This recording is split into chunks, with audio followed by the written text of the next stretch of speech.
Vidas de Santos Podcast por FSM Radio. Santa Teresa de Jesús. Escrito por el Padre Ángel Peña. Parte 10. Muchas veces, cuando considero esta fundación, me espantan las trazas de Dios, que hacía casi 3 meses, al menos más de 2, que habían andado dando vuelta a Toledo para buscarla personas tan ricas y, como si no hubiera casas en él, nunca la pudieron hallar. Y vino luego este mancebo, que no lo era, sino harto pobre, y quiere el Señor que luego la haya, y que pudiéndose fundar sin trabajo, estando concertada con Alonso Álvarez que no lo estuviese, sino bien fuera de serlo, para que fuese la fundación con pobreza y trabajo. Pues como nos contentó la casa, luego dio orden para que se tomase la posesión antes que en ella se hiciese ninguna cosa, porque no hubiese algún estorbo. Y bien en breve me vino a decir el dicho Andrada que aquel día se desembarazaba la casa, que llevásemos nuestro ajuar. Yo le dije que poco había que hacer, que ninguna cosa teníamos sino 2 jergones y una manta. Él se debía espantar. A mis compañeras les pesó de que se lo dije, y me dijeron que como lo había dicho, que de que nos viese tan pobres no nos querría ayudar. Yo no advertí en eso, y a él le hizo poco al caso, porque quien le daba aquella voluntad había de llevarla adelante hasta hacer su obra. Y es así que con la que él anduvo en acomodar la casa y traer oficiales, no me parece le hacíamos ventaja. Buscamos prestado aderezo para decir misa, y con un oficial nos fuimos, a boca de noche, al anochecer, a tomar posesión con una campanilla de las que se tañen para alzar, que no teníamos otra. Y con harto miedo mío anduvimos toda la noche aliñándolo, y no hubo a dónde hacer la iglesia, sino en una pieza, que la entrada era por otra casilla, que estaba junto, que tenían unas mujeres, y su dueño también nos la había alquilado. Ya que lo anduvimos todo a punto que quería amanecer, y no habíamos osado decir nada a las mujeres porque nos descubriesen, comenzamos a abrir la puerta, que era de un tabique, y salía un patiecillo bien pequeño. Como ellas oyeron golpes, que estaban en la cama, levantáronse despavoridas. Harto tuvimos que hacer en aplacarlas, mas ya era ahora que luego se dijo la misa y, aunque estuvieron recias, no nos hicieran daño, y como vieron para lo que era, el Señor las aplacó. Desde a no sé cuántos días nos enviaron una descomunión para que no se dijese misa hasta que mostrase los recaudos, poderes, con que se había hecho. Yo le respondí muy mansamente que haría lo que mandaban, aunque no estaba obligado a obedecer en aquello, y pedí a don Pedro Manrique que los fuese a hablar y a mostrar los recaudos. Él los allanó, como ya estaba hecho, que si no, tuviéramos trabajo. Estuvimos algunos días con los jergones y la manta, sin más ropa, y aún aquel día ni una ceroja, hoja seca, de leña, no teníamos para asar una sardina, y no sé a quién movió el Señor que nos pusieron en la iglesia un hacecito de leña, con que nos remediamos. A las noches se pasaba algún frío, que le hacía, aunque con la manta y las capas de sayal que traemos encima nos abrigamos, que muchas veces nos aprovechan. Parecerá imposible, estando en casa de aquella señora que me quería tanto, entrar con tanta pobreza. No sé la causa, sino que quiso Dios que experimentásemos el bien de esta virtud. Yo no se lo pedí, que soy enemiga de dar pesadumbre. Ello fue harto bien para nosotras, porque era tanto el consuelo interior que traíamos y la alegría, que muchas veces se me recuerda lo que el Señor tiene encerrada en las virtudes. Como una contemplación suave me parece causaba esta falta que teníamos, aunque duró poco, que luego nos fueron proveyendo más de lo que quisiéramos el mismo Alonso Álvarez y otros. Con su ayuda compramos la casa en la que ahora están, que es de las buenas de Toledo, que costó 12,000 ducados. La fundación fue el 14 de mayo de 1569. Algunos días después, el 28 de mayo de 1569, cesados todos los problemas y disfrutando en paz de la compañía de sus hijas en Toledo, dice la madre: sentándonos en el refectorio a comer, me dio tan gran consuelo de ver que ya no tenía que hacer, y que aquella Pascua podía gozarme con nuestro Señor algún rato, que casi no podía comer, según se sentía mi alma regalada. No merecí mucho este consuelo, porque, estando en esto, me vienen a decir que está allí un criado de la princesa de Éboli, mujer de Ruy Gómez de Silva. Yo fui allá, y era que enviaba por mí, porque hacía mucho que estaba tratando entre ella y mí de fundar un monasterio en Pastrana. La madre no quería ir tan pronto, pues quería dejar el monasterio de Toledo bien establecido y acababan de llegar las monjas que iban a vivir en él. Pensando en escribir una carta al príncipe Ruy Gómez, esposo de la princesa de Éboli, fue ante el Santísimo Sacramento. Y atestigua. Estando en esto, fueme dicho de parte de nuestro Señor que no dejase de ir, que a más iba que aquella fundación, y que llevase la regla y constituciones. Pastrana. El lunes 30 de mayo de 1569 salió la Madre Teresa de Toledo en el coche que la princesa le había enviado. Refiere: salí de Toledo el segundo día de Pascua del Espíritu Santo.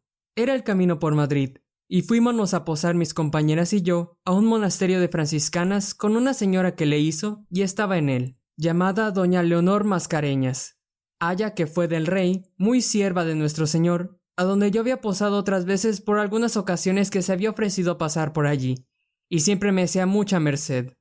Esta señora me dijo que se holgaba viniese a tal tiempo, porque estaba allí un ermitaño que me deseaba mucho conocer, y que le parecía que la vida que hacían él y sus compañeros conformaba mucho con nuestra regla.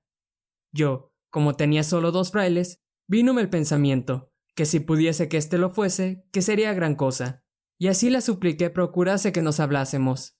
Él posaba en este aposento que esta señora le tenía dado, con otro hermano mancebo, llamado Fray Juan de la Miseria, gran siervo de Dios y muy simple en las cosas del mundo, pues comunicándonos entrambos, me vino a decir que quería ir a Roma. Yo le mostré nuestra regla primitiva. Me dijo que pensaría en ello aquella noche. Al otro día me llamó ya muy determinado a ser carmelita descalzo. Díjome cómo Ruy Gómez en Pastrana, que es el mismo lugar a donde yo iba, le había dado una buena ermita para hacer allí asiento de ermitaños y que él quería hacerla de esta orden y tomar el hábito. Hallé allá a la princesa de Éboli y al príncipe Ruy Gómez, que me hicieron muy buen acogimiento. Estaré allí 3 meses, a donde se pasaron hartos trabajos para pedirme algunas cosas la princesa que no convenían a nuestra religión, y así me determiné a venir de allí sin fundar, antes que hacerlo. El príncipe Ruy Gómez, con su cordura, que lo era mucho y llegado a razón, hizo a su mujer que se allanase, y yo llevaba algunas cosas porque tenía más deseo de que se hiciese el monasterio de los frailes que el de las monjas, por entender lo mucho que importaba, como después se ha visto. En este tiempo vino Mariano, Azaro y su compañero Juan Narduc, y traída la licencia, aquellos señores tuvieron por bien que se hiciese la ermita que le había dado para ermitaños de frailes descalzos, enviando yo a llamar al padre Fray Antonio de Jesús, que fue el primero, que estaba en Mansera, para que comenzase a fundar el monasterio. Yo les aderecé hábitos y capas, y hacía todo lo que podía para que ellos tomasen luego el hábito. En esta sazón, había yo enviado por más monjas al monasterio de Medina del Campo, que no llevaba más de 2 conmigo, y estaba allí un padre, ya de días, que aunque no era muy viejo, no era mozo, muy buen predicador, llamado Fray Baltasar de Jesús. Como supo que se hacía aquel monasterio, vínose con las monjas con intento de tornarse descalzo, y así lo hizo cuando vino, que, como me lo dijo, yo alabé a Dios. Él dio el hábito al padre Mariano y a su compañero para legos entrambos, que tampoco el padre Mariano quiso ser de misa, sino entrar para ser el menor de todos. Ni yo le pude acabar con él. Después, por mandato de nuestro reverendísimo padre general, se ordenó de misa, pues fundados entre ambos monasterios y venido el padre Fray Antonio de Jesús, comenzaron a entrar novicios.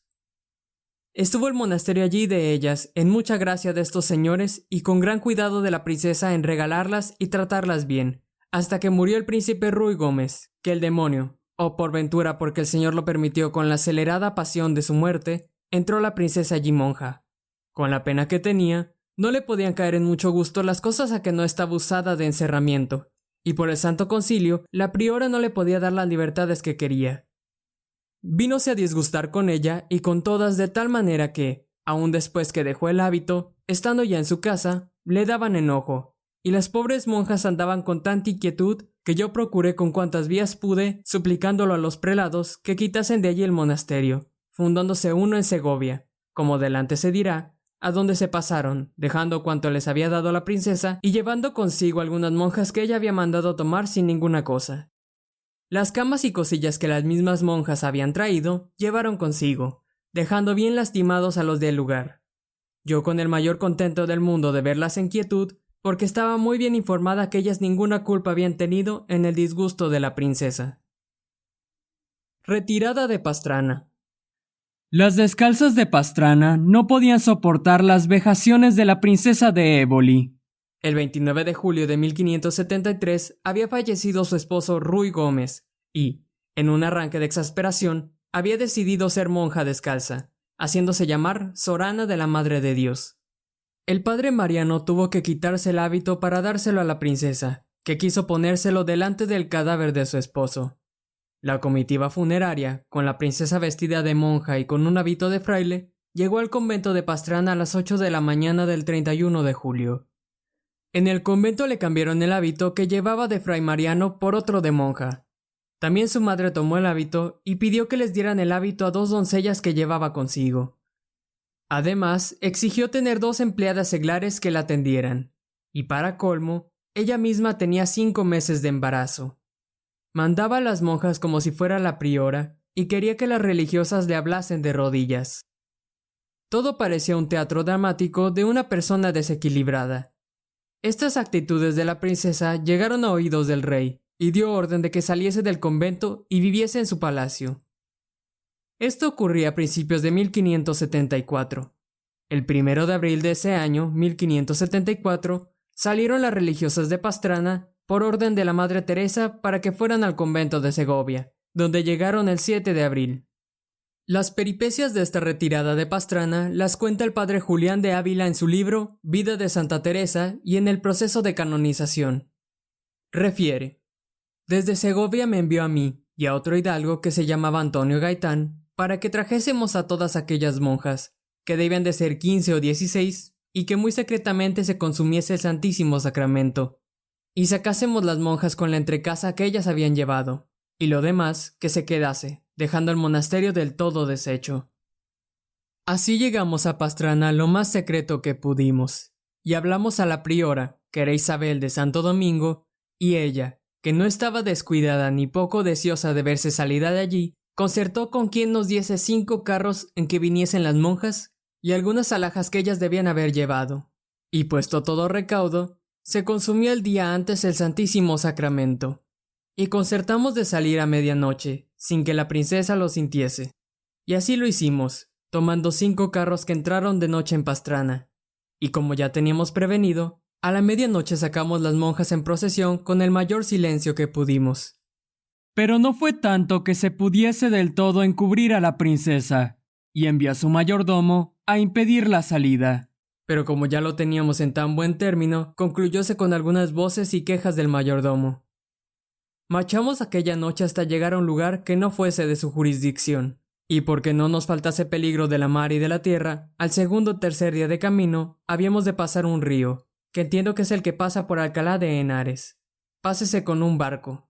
Y los carreteros, que sabían bien aquella tierra, dijeron que no querían ir al barco, que estaba un rato de allí, que bien podían pasar por el vado e fuese toda la gente a pasar por el barco. Yo, con miedo de que había de haber alguna dificultad, quedé solo con los carreteros, y entré en el río con mi cabalgadura, y al parecer no iba muy hondo. Empiezan a entrar los 5 carros en la hila, en fila, cuando el que iba delante llegó a la mitad del río, que iba por allí muy ancho. Había una randa honda y angosta, y empezaron las mulas a rehusar la entrada, y el carretero a apretar las mulas y ellas a retirarse. Cuanto más las apretaban, ellas más se detenían, y si andaban algo más adelante, se hundían y arrodillaban e parecía iban al fondo. Yo dando voces que se volvieran a salir, pero, aunque quisieran, no se podían ya revolver atrás. Yo me vi harto afligido ya solas, que si no eran los carreteros y las monjas, no había quedado nadie. Las pobres monjas, alguna de ellas parecía empezar a desmayar. Los carreteros gritar a las mulas y las monjas debían gritar también a Dios. Quiso el Señor que, a pura grita de fuerza, pasó un solo carro. Ya como éste estaba en salvo, que era el más esforzado, pasó a la ribera e desunió las mulas e pusólas a cada carro por sí, de manera que cada carro pudo pasar con 4 mulas. Y salimos de este peligro, y yo con propósito de nunca, en cosa que tanto va, creer a carreteros, que por no andar uniendo y desuniendo, no quisieron ir al barco y se pusieron en harto peligro. Vinimos a Segovia un miércoles de Semana Santa, y la madre se holgó, alegró mucho con sus monjas, entendiendo que las había sacado de un cautiverio, y las monjas vinieron muy contentas porque entendían en ninguna manera convenir quedarse aquel monasterio en poder de aquella señora.